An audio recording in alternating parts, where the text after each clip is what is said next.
minha saudação a todos aqueles que nos acompanham nessa série de atividades acadêmicas, o nosso programa Pinga Fogo.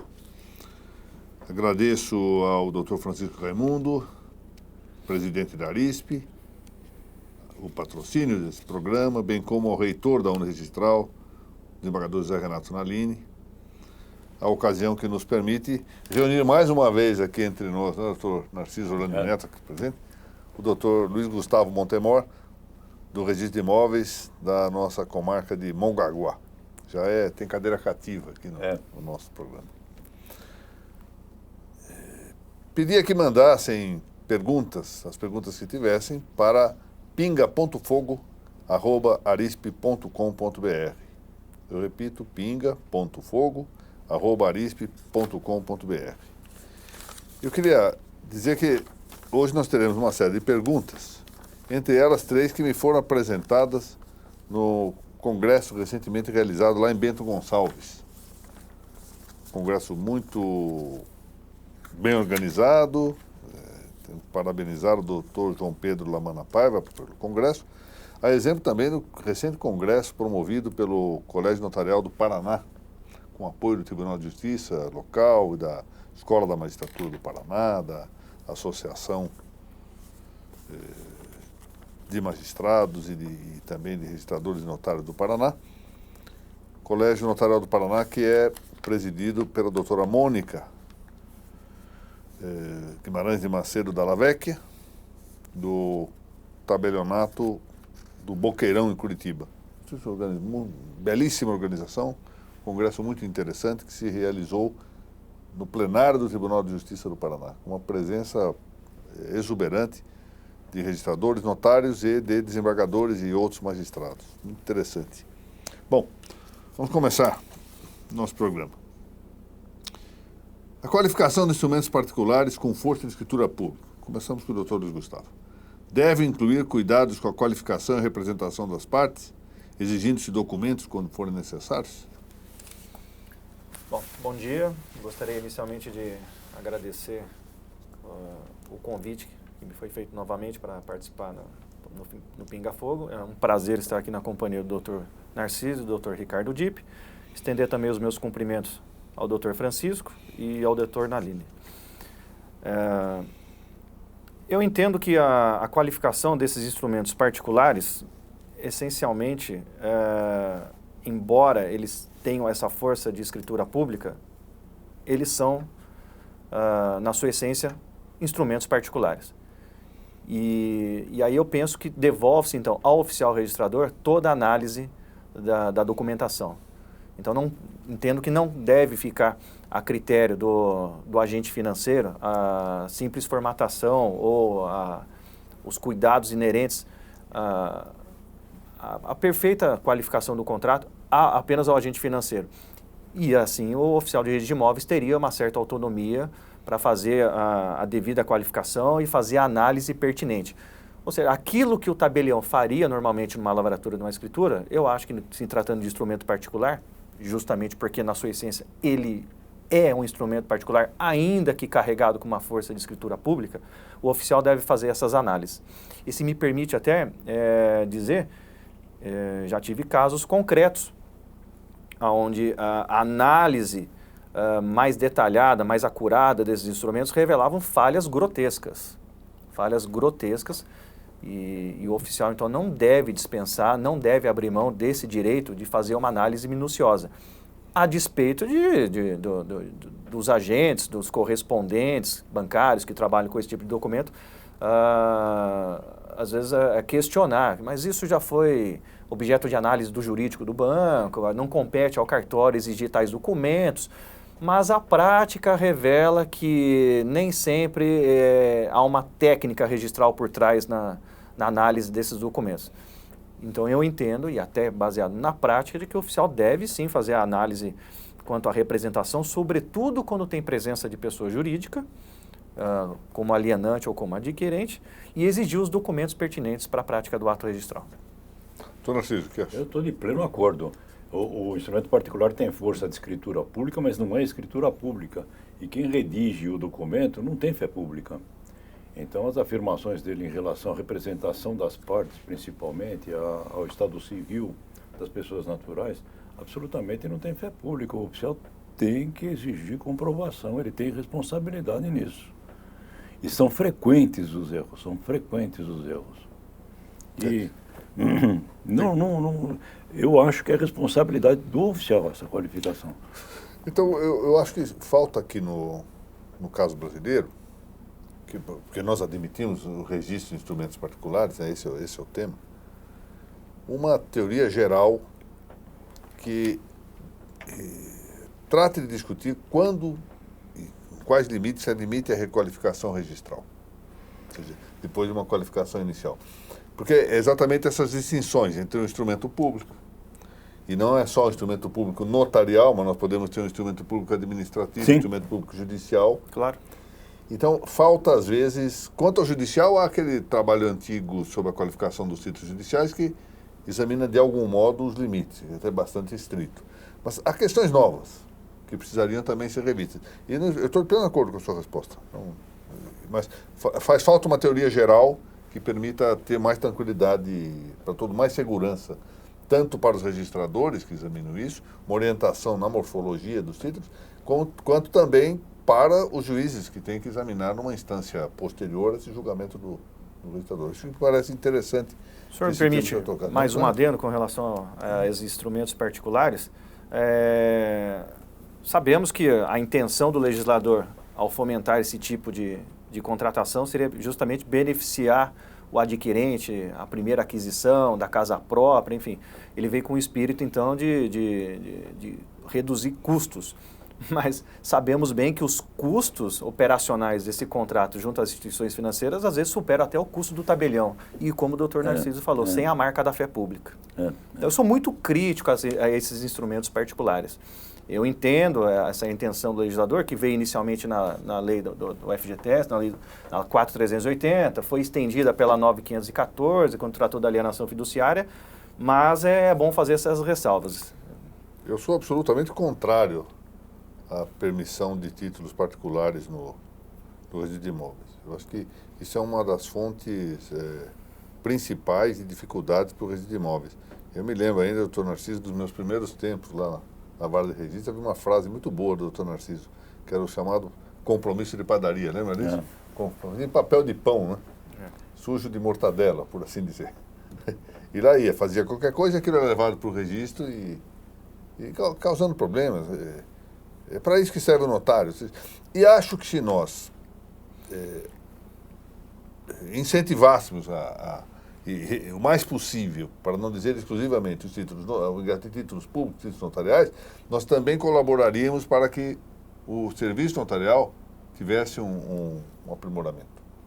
Bem, vamos prosseguir. Outra pergunta aqui, também vem da Isabela Evangelista.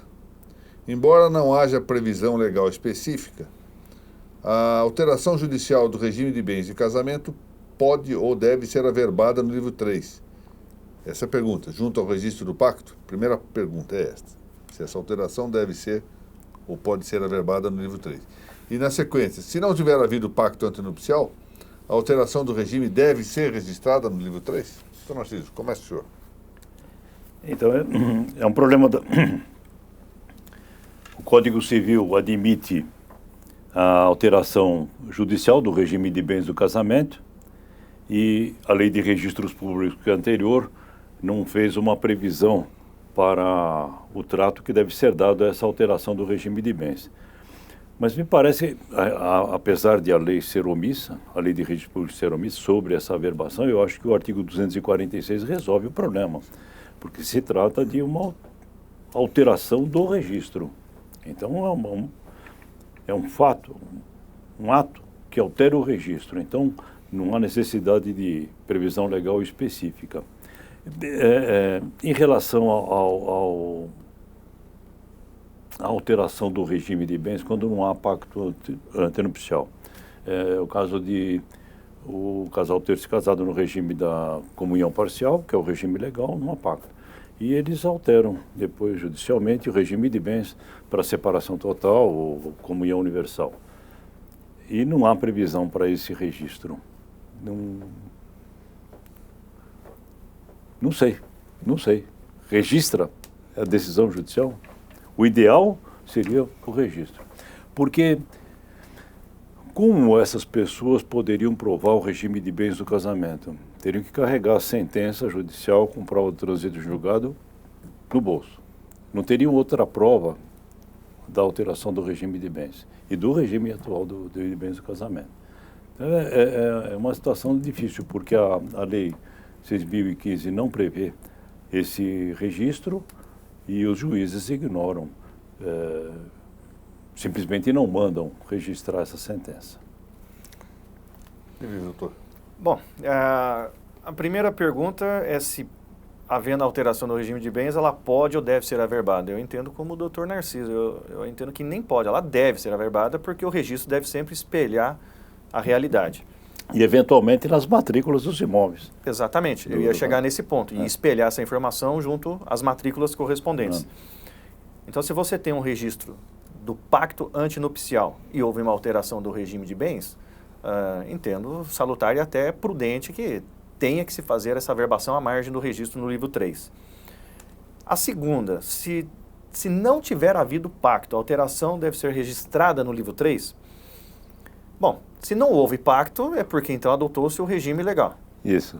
Então, assim, houve uma alteração da parcial para algum outro regime, que acho que até na prática é até difícil de se imaginar isso, né? Eu acho que as alterações mais recorrentes são aquelas da comunhão universal para a separação, e isso ocorre principalmente para empresários, que empresários não podem contratar sociedade se forem casados na comunhão universal. Eu acho que é uma hipótese mais recorrente. Mas, se nos depararmos com uma situação como essa, mas se não houve prévio pacto, então essa alteração registrada no livro 3, se não houve a inscrição inicial, por que vai então agora fazer uma inscrição? Porque a regra da lei é bem clara, a inscrição do pacto antinupcial. Então o problema é de publicidade, né? Como se dá publicidade a esse regime de bens? E eu entendo que nesse caso, então, faria só as averbações junto às matrículas correspondentes. A publicidade apenas no livro 2. Temório, eu vou fazer um negócio com o doutor Ricardo. E me interessa saber o regime de bens, até para ver se eu exijo a assinatura da Regina, se eu não exijo. Onde eu vou? Eu vou no registro de imóveis para saber se há pacto. Eu vou no registro de imóveis do domicílio dele para saber se há um registro de pacto. Não há registro de pacto nenhum. Então ele se casou no regime da comunhão parcial e eu confio nisso. Como essa alteração do regime de bens pode produzir efeitos? A solução de averbar diretamente nas matrículas seria uma resposta, independentemente de um registro no livro 3. Tá bom. Seria. Tá bom. E imagine que o doutor Ricardo vai adquirir um imóvel agora. E o tabelião, eu quero... Não tem registro de pacto, não tem pacto. Então ele coloca que o doutor Ricardo é casado no regime da comunhão parcial de bens, e não é. Porque ele tem uma sentença judicial. Bom, eu pensei... No caso de ele figurar como adquirente. Até como vendedor. Mas ainda assim, numa situação como essa posta, mas só a inscrição, aí nós estamos falando de uma inscrição a posteriori, no livro 3, resolveria o problema numa situação como essa colocada, onde precisaria saber se o adquirente alterou ou não o regime de bens? Não, daria publicidade. Eu vou ao domicílio dele, no registro de imóveis, e obtenho a certidão de que houve uma modificação do regime de bens do casamento dele. Mas eu ainda vejo uma certa dificuldade nisso, porque o adquirente, às vezes, até por desconhecimento, não informa o tabelião que fez uma alteração do regime, que inscreveu essa alteração. O problema não é ele, o problema é quem negocia com ele. Sim. Sim. Uma vez, eu estou aqui, esse é um tema, para mim, relativamente novo, mas eu estou de acordo com a primeira parte, acho que estamos todos de acordo. Você aplica o 246, de fato não teria muito sentido que nós mantivéssemos propositadamente uma falsidade, porque a partir do momento que houve essa alteração no regime, a publicidade acho que tem que espelhar, foi muito bem. Deve ser obrigatório. Agora, eu vejo quanto à segunda, inicialmente eu estava tendente a ficar só com a sua solução, mas a observação da aquisição do Narciso me convenceu. Existem certas coisas que são implícitas, não é?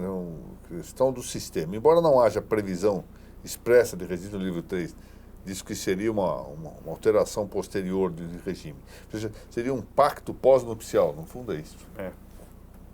Embora também aqui, no limite, possamos pensar em algumas sentenças retificatórias de regimes mal estabelecidos na origem. Mas como quer que seja, eu acho que conviria que nós aceitássemos esse registro, porque a possibilidade dessa alteração também foi posterior à lei de registros públicos. Então ela está implícita na nova sistemática do Código Civil, não? A publicidade é obrigatória sempre que o regime de bens do casamento não for o legal. Está muito bem. Esse é o princípio. Esse é o princípio, está bem. Mas veja, a possibilidade de alterar-se o regime, salvo engano, surgiu depois do novo Código. Anteriormente não havia. E o novo Código é posterior à lei. Sim, sim. Então, não era possível que a lei... Então, jamais. Então, implicitamente, pela própria natureza das coisas, é preciso... E da necessidade da publicidade para produzir efeitos. Mas em cima disso que o Dr. Narciso colocou, pensando num caso hipotético, que você teve... o regime de bens fosse a comunhão universal, já teria que estar inscrito. Se você faz alteração para comunhão parcial, você dá a publicidade. Então, no caso em que não houve, é porque o regime, então, o legal era a parcial. E aí você alterou para um regime que exigiria a inscrição, então o fundamento seria para essa inscrição pós-nupcial, seria o fato de alterar para um regime que exige a publicidade no livro 3. Eu acho que não inteiramente, porque imaginemos que seja exatamente o oposto. Quer dizer, que antes de fazer o registro como deve ter sido feito, ele volta ao regime legal, por algum motivo. E ainda assim eu acho que haverá necessidade do registro, para deixar bem claras as situações. Imagine o regime da comunhão parcial anterior à Lei 6.515, que não havia pacto. Não havia pacto. O regime, anterior, a comunhão universal. Universal. Que não havia pacto, que vai ser modificado agora. Eu vejo o seguinte, eu acho que nós teríamos que entender que se trata de algo que está implícito no sistema. Mas nesse caso seria interessante, comunhão universal antes da lei, era o regime legal. Mas se ele alterar agora, uma situação interessante essa. Se ele alterar para comunhão parcial, é o regime legal agora, vai dar publicidade, vai fazer o registro sim, porque até determinada data era alguma coisa. Porque opera... Mas ela tem publicidade na certidão de casamento. Sim. Se eu buscar a certidão de casamento, então o regime de bens é o legal na época que era o da comunhão universal. E de repente mudou e eu não vou ter conhecimento disso, se não constar do registro de imóveis. Do registro de imóveis, é verdade. E tem um outro problema também. Alguns juízes admitem, eu acho que não é correto, não é legal, quando há alteração do regime de bens, faz-se a partilha dos bens, quer dizer, ele dá uma decisão retroativa. Então, se ele admite o regime da separação, ele aplica esse regime da separação para os bens adquiridos na constância do casamento e fazem a partilha. Com efeitos ex nunc? Já vi muito disso. Mas é curioso, porque a tendência da doutrina da jurisprudência é considerar legal. Com efeito ex nunc, né? Não, mas é a alteração do regime de bens de casamento com partilha. Já vi muitos. Bom, nós estamos vivendo períodos extremamente revoltosos na jurisprudência jurisdicional. Outro dia vimos aí uma decisão, isso aqui nós estamos num ambiente acadêmico, apenas comentar, eu não vou falar nada sobre o que eu acho do assunto, mas tornando a parte disponível de uma pessoa para fins sucessórios restrita. Não sei se viram, era um caso em que a avó deixa na parte disponível, só na parte disponível, os bens para 5 netos. E o juiz determina que mais 2 netos sejam incluídos nessa parte disponível. Entendendo que isso é contra-isonômico, que ela não pode decidir. Não viram isso? Não. Pois não. Está disponível? Está disponível. Nem herdeira era, porque havia filhos. Nem a parte disponível, intervindo nessa área.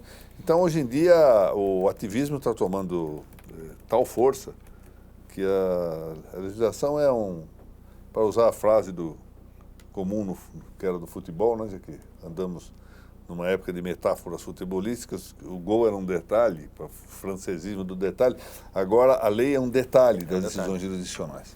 Bom, prossigamos. Dr. Francisco Hilário Rodrigues Lula, que é uma figura sempre presente aqui, para muita honra nossa, ele foi da Comissão de Direito, é ainda membro, mas foi vice-presidente da Comissão do Notariado Registral da OAB de São Paulo, e é um militante nesta área, tanto profissionalmente como advogado, como de estudos nessa área das notas e dos registros, faz a seguinte pergunta. Comprovante de recolhimento e pagamento de imposto de transmissão, em regra, acompanha o traslado da escritura. Mas quando se trata de certidão da escritura, ele não acompanha. Vai com o traslado, mas não vai com uma certidão. Então, indaga o doutor Hilário Lula.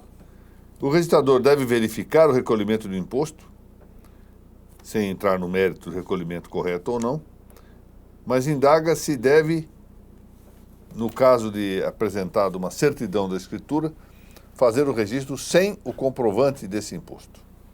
Doutor Luiz Gustavo, o que acha? Bom, eu penso o seguinte, qual a diferença do traslado para uma certidão de uma escritura? O traslado é a primeira cópia fiel do ato notarial praticado. A certidão seria, então, da segunda via em diante. O traslado geralmente é expedido após a prática do ato, ou, pelas normas, tem um prazo até de 5 dias para a expedição. E a certidão também você tem um prazo para a expedição de 5 dias após o pedido. Então, a certidão ela é expedida após um pedido e o traslado é expedido após a prática do ato.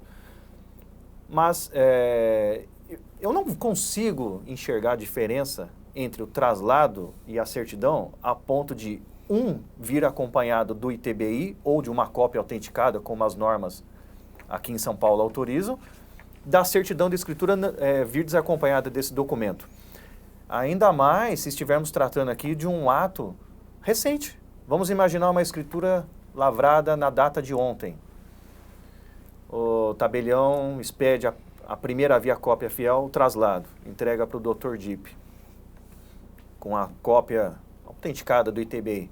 Mas se o Dr. Narciso, então, hoje pedir uma certidão da mesma escritura, o tabelião estaria desobrigado de entregar essa certidão acompanhada do ITBI, e se ambos apresentarem ao registro de imóveis, no caso do senhor, por ser um traslado, teria que vir acompanhado do ITBI, e no caso do Dr. Narciso, a certidão estaria dispensada. Eu não consigo enxergar essa distinção.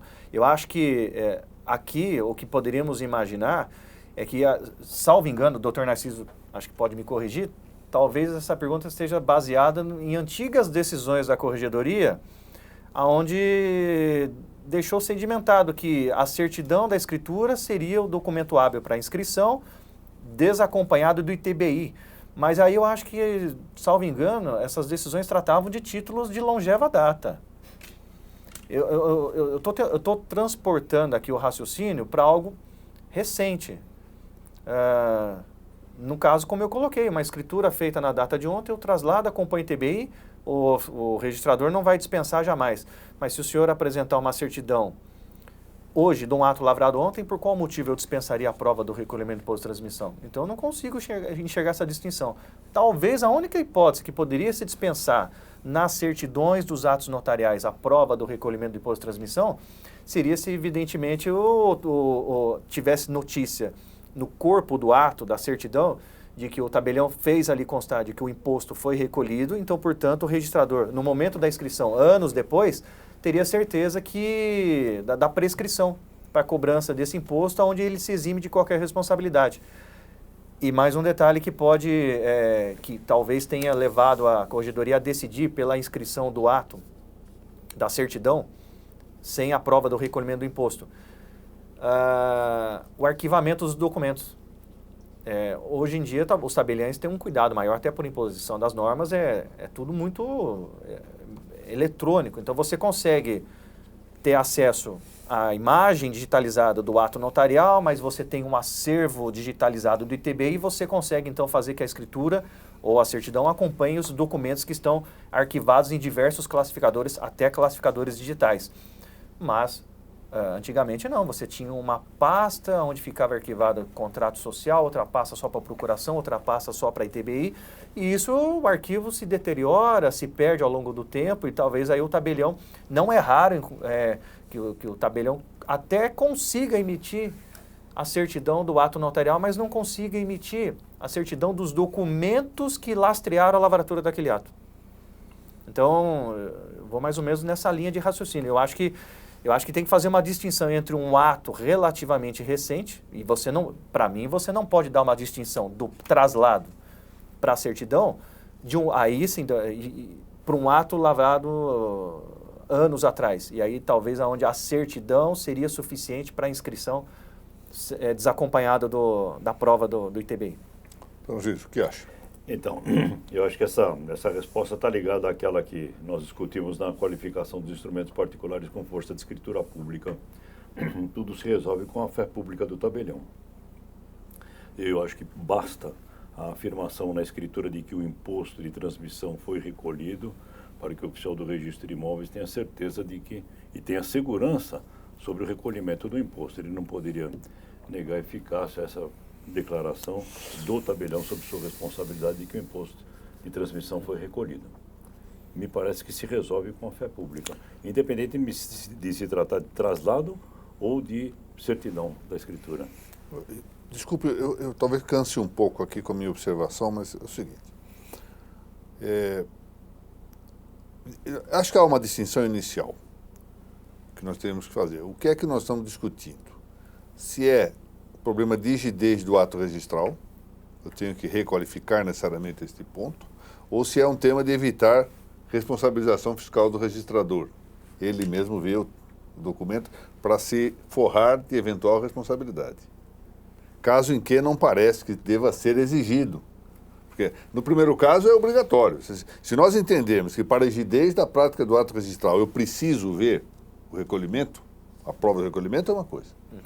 A outra não, eu não preciso ver para a rigidez do ato, mas eu quero me acautelar. Bom, muito bem, aí já não me parece que seja a mesma coisa. Agora, eu chamo a atenção para um aspecto, Narciso, me permito aqui, não é divergência, mas uma distinção. A fé pública do notário só pode ocorrer em relação àquilo, essa fé notarial especificamente, em relação àquilo que ele vê ou ouve.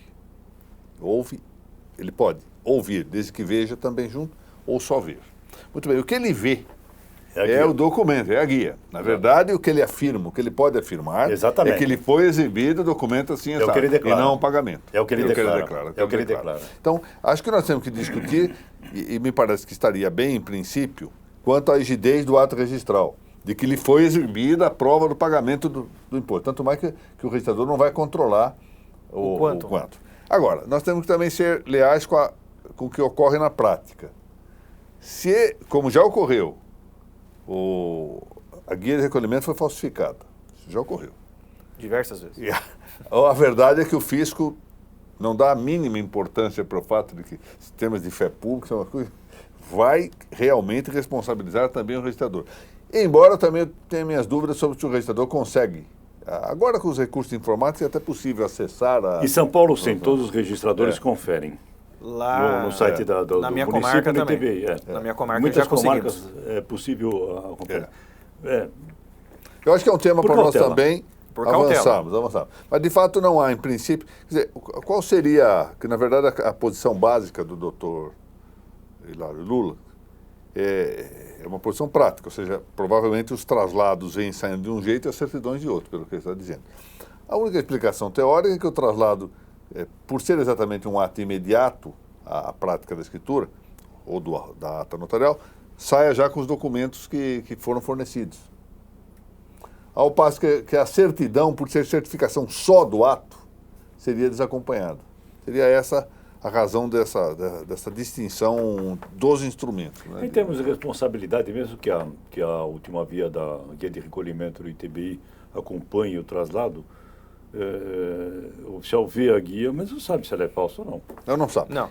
E quanto ao valor, o problema é o seguinte, se ficar faltando um tostão, não tenha dúvida que o fisco vai cobrar também no registrador. A despeito das decisões do Conselho Superior da Magistratura de São Paulo. Que não tem decisões recentes. Não tem nenhum relevo para o fisco. O fisco não se sente obrigado por essas decisões, que são administrativas.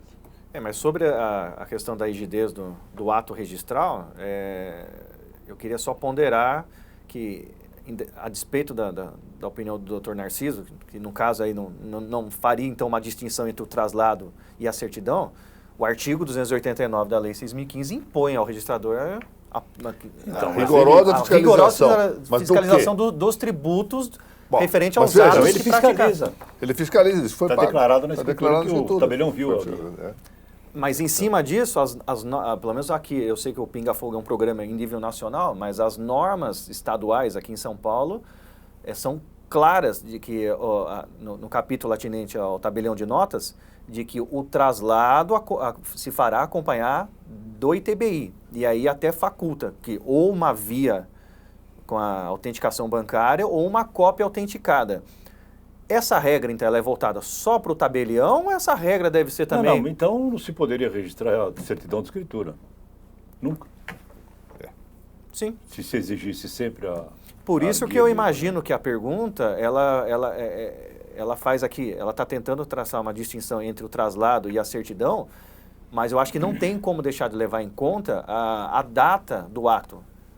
Porque a data do ato, como eu coloquei no início, se o ato foi lavrado ontem, ao meu ver, não há distinção nenhuma entre o traslado e a certidão. Não. E já aconteceu de guia de recolhimento de ITBI, antes da Constituição de 1988, o Assis era do Estado e não do município. Isso. E você tem notícia de eventual recolhimento. Quer dizer, o oficial e o tabelião não tem nada a ver com prescrição. O oficial não tem nada a ver com prescrição. Se não houver declaração do tabelião de que viu a guia de recolhimento da CISA, o oficial não pode registrar. Primeiro, o tema da prescrição, é difícil saber quando foi interrompido ou suspenso. Como é que nós sabemos? Como é que o oficial sabe? Não saberá. Primeira coisa. Mas eu vejo o seguinte, se nós formos levar esta consideração do artigo de lei, que determina a rigorosa fiscalização, as últimas consequências, tem que verificar o valor também. Foi pago ou não. Quanto for lá. Mas acho que a nossa legislação peca por criar um entrave ao tráfico imobiliário que leva ao clandestinismo. Contra toda a doutrina e o direito comparado, que não exige, de modo geral, é claro que haverá exceções a isso, que não exigem, ou seja, não cabe ao registrador e ao notário exercer as funções que são próprias dos agentes estatais. Vídeo exemplo da CNDs. CND, exatamente. Sim. O registrador e o tabelião prestam um serviço além do que são essas obrigações acessórias. E que refoge da atividade principal. Criando responsabilidade. Criando responsabilidade e um entrave. O doutor Ricardo falou da fiscalização do valor. Já houve condenação de oficial em São Paulo que fiscalizou o recolhimento do imposto e não do valor, atendendo a orientação da Corregedoria Geral da Justiça, do Conselho Superior da Magistratura, e ele foi condenado a pagar o imposto. Doutor Narciso, basta que vamos trazer novamente à tona a discussão a questão da CND. Pois é. Por mais que toda semana há um julgado aqui no Estado de São Paulo, do Conselho Superior da Magistratura, dispensando a CND.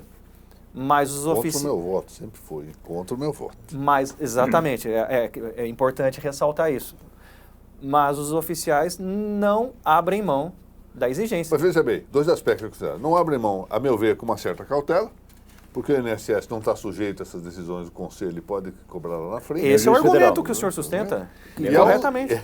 E é uma segunda coisa interessante, porque embora isso esteja nas normas, embora o Conselho se manifeste com um item das normas, que a meu ver, com todo respeito, incorreu no equívoco de um reconhecimento de inconstitucionalidade administrativa, né?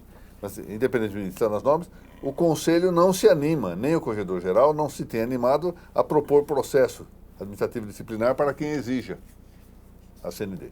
Bom, sabe o que vai acontecer qualquer dia desse? O senhor vai exigir para se forrar e alguém vai dizer que este atraso provocado pela sua atitude, gerou um dano de natureza patrimonial e vai entrar com uma ação de responsabilidade civil contra o registrador. Espere para ver. Isso é um receio da classe. Claro. Isso é um receio dos registradores. Claro. Porque você tem... E também me causa espécie que até o momento não tenha sido aberto nenhum processo disciplinar, porque as decisões são reiteradas no sentido da dispensa, mas os oficiais continuam exigindo. Mas aí há uma decisão em São Paulo dizendo, inclusive, que o oficial não tem responsabilidade civil pela não exigência do... Ele não responde pelo tribunal. Mas isso não vai servir... Se o juiz federal vai concordar com isso. Isso não vai servir como salvo-conduto. Sabemos disso. Mas a respeito da responsabilização disciplinar, eu posso dar o testemunho. As sessões eram públicas, portanto, o que eu vou contar aqui não é nada sigiloso. Numa sessão do Conselho, quando da primeira vez que isso se discutiu mais a fundo, eu tive o apoio do Dr. Renato Salles Abreu, que votou comigo nessa ocasião, o desembargador Manuel, hoje o nosso presidente, que era o corregedor-geral, falou, isso aqui está nas normas, tem que cumprir. Aí eu disse, mas Vossa Excelência tem, neste mesmo voto, diz que a inconstitucionalidade não pode ser reconhecida pela via administrativa. Ele falou, mas está nas normas. Eu disse, é uma situação... E aí ele disse, não, mas não é caso de punição, nem nada, ou seja... O caso, a rigor, o que se deveria fazer? Cancelar imediatamente essas normas de serviço. Cancelar. E deixa que no processo de dúvida, caso a caso, se sedimente a jurisprudência de saber se é exigível ou não. Agora, gera essa situação. Na esfera administrativa, parece que a posição mais prudente é de que só o chefe do poder pode declarar inconstitucionalidade. Porque não for assim, qualquer chefete de gabinete começaria a dizer que não cumpre lei porque julga inconstitucional. Então, só o presidente do tribunal, na esfera administrativa, pode dizer não cumpre por ser inconstitucional e provocar, a partir daí, a ação correspondente à inconstitucionalidade. No mais, na esfera jurisdicional, nós sabemos que há exigência até de reserva de plenário nos tribunais.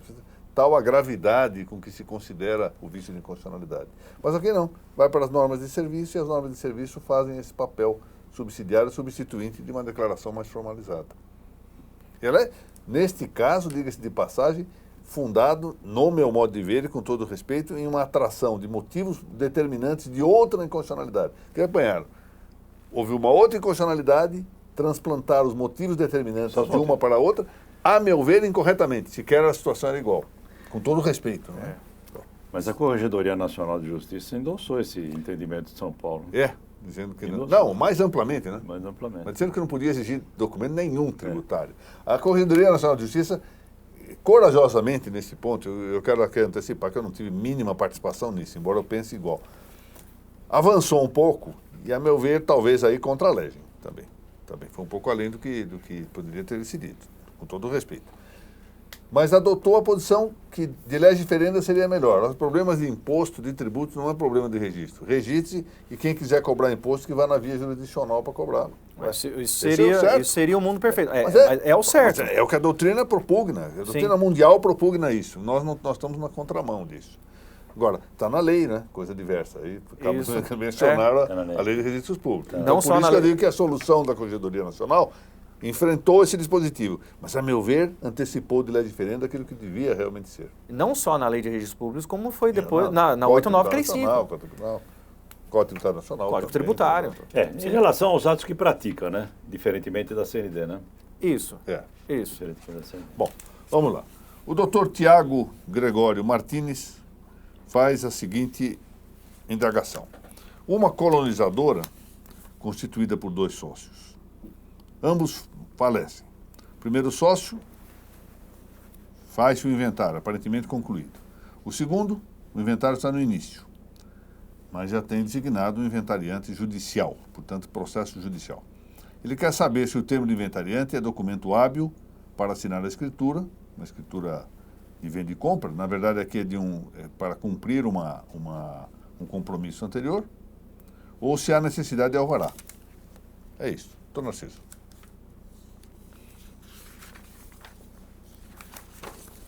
Bom, a primeira coisa que a gente precisa ver é o estatuto. Se for uma companhia, o estatuto, o contrato social da sociedade, para saber quem assina pela sociedade.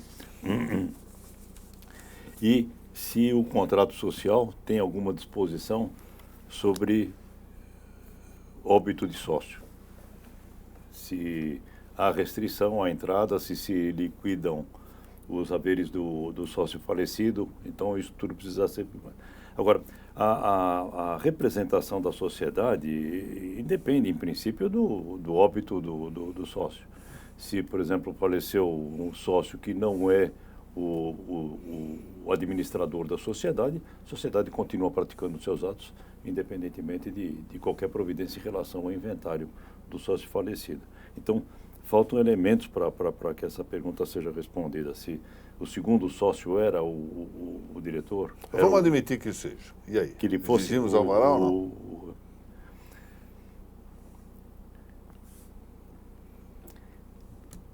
Não do juiz do inventário. Não do juiz do inventário. Deixa eu pensar um pouco. No inventário estão os haveres desse sócio falecido e não os bens da sociedade. O juiz do inventário não tem nada a ver com os bens da sociedade. Ele não pode autorizar a venda do bem da sociedade. O que é necessário é que se regularize a direção, a administração da sociedade, na falta do sócio que era administrador. Isso aí. Mas não se pode confundir o inventário com o patrimônio da sociedade. O juiz não tem. Tá bom. O senhor me permite? Claro, porque essa questão é interessante. Eu acho que poderíamos dissecar um pouco aqui. O primeiro ponto que o Dr. Narciso colocou, eu acho que é fundamental para oferecer uma resposta adequada. É saber se essa sociedade ela é de capital ou de pessoas.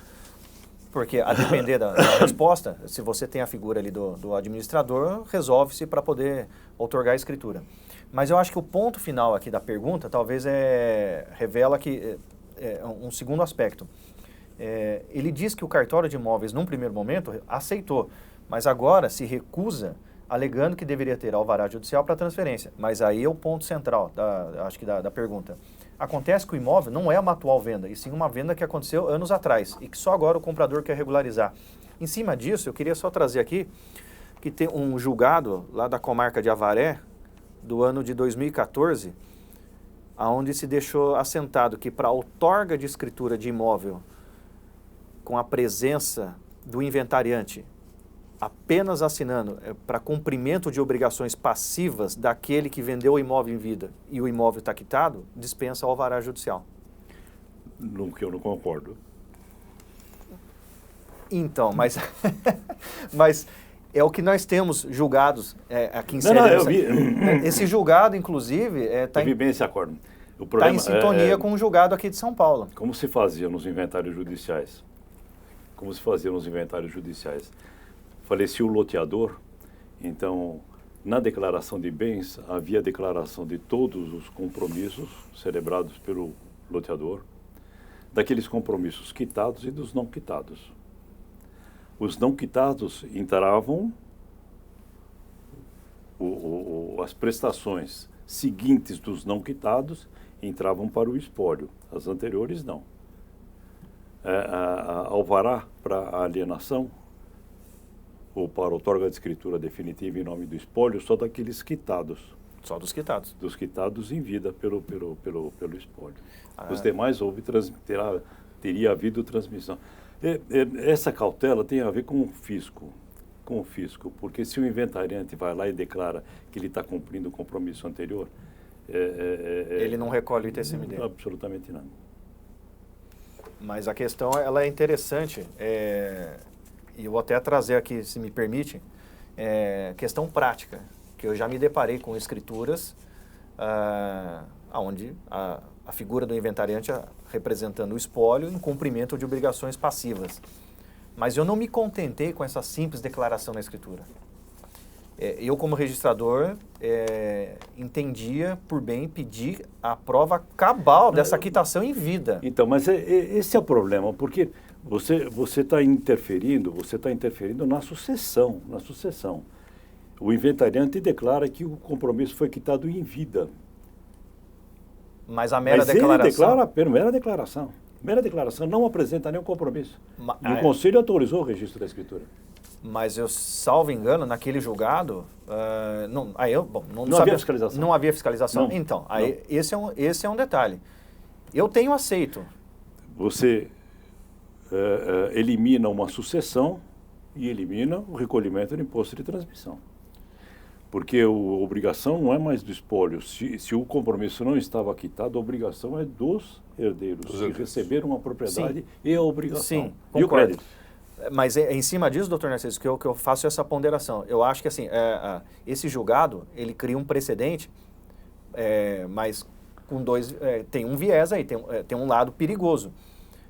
Eu acho que o tabelião deve se acautelar e exigir no momento da lavratura, ele deve ter essa prova, porque senão ele vai ficar com base na mera declaração. Com esse acordo ele não vai exigir nada. Eu só voltar um pouco no tempo para dizer o seguinte, eu estava na vara de registros públicos quando dei uma decisão escandalosamente equivocada, que causou um problema imenso. Tem que tomar um cuidado terrível. Eu proibi que os espólios pudessem realizar negócios ainda os relativos a...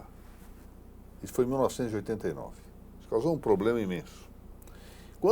Isso é interessante isso, quando o doutor Dínio assumiu a corregedoria, e ele me chamou, isso foi antes de 89, isso foi 88 mais ou menos.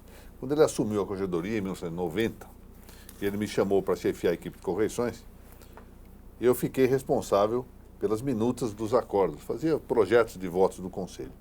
E um belo dia, ele me chama à sala dele, e estava lá o depois ministro Domingos Frontioli Neto, meu querido e saudoso amigo. Então os dois disseram assim, olha, tem um caso assim de espólio, assim, assado, a decisão é da vara de registros públicos, na linha do que você decidiu lá. Isso precisa ser alterado. Você faz o que você achar que deve. Você vai fazer uma minuta alterando essa sua posição que está equivocada. Eu tive que decidir de outro modo e, de fato, me persuadi que estava realmente equivocado. Examinei. E qual foi a solução adotada? Exatamente essa. Nos casos em que estivesse efetivamente provada a contratação de promessa de compra e venda, com o preço quitado, ou seja, a transferência já completada, somada, era possível que o alvará, com o alvará, que o espólio participasse da escritura definitiva. Só. Nos demais casos, não. Exatamente essa distinção que o doutor... Mas eu me lembro de um acordo, corolário desse, tratando da aquisição do bem imóvel pelo espólio, em que, no acordo do doutor Dínio, admite-se a aquisição pelo espólio, apesar de não ter personalidade jurídica. Porque já estava consumado. Porque já estava no patrimônio antes. Já foi incorporado ao patrimônio da abertura da percepção. É exatamente a mesma posição. Não é o espólio, é o Montemor. É o Montemor. Tem que ser incluído no Montemor. Não tem outro jeito, senão o registro não. A minha decisão anterior na vara tinha sido equivocada.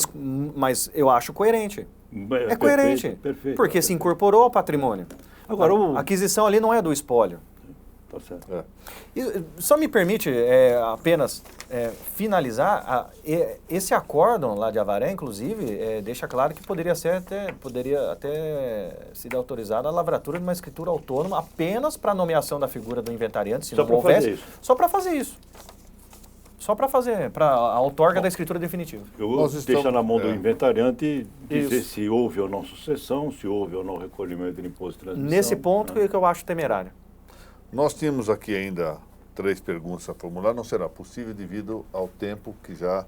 Nós vamos estourar a grade de programação aqui da nossa TV Registradores. Então eu peço desculpas aos que me mandaram essas questões lá em Bento Gonçalves. No nosso próximo Pinga Fogo nós começaremos por elas.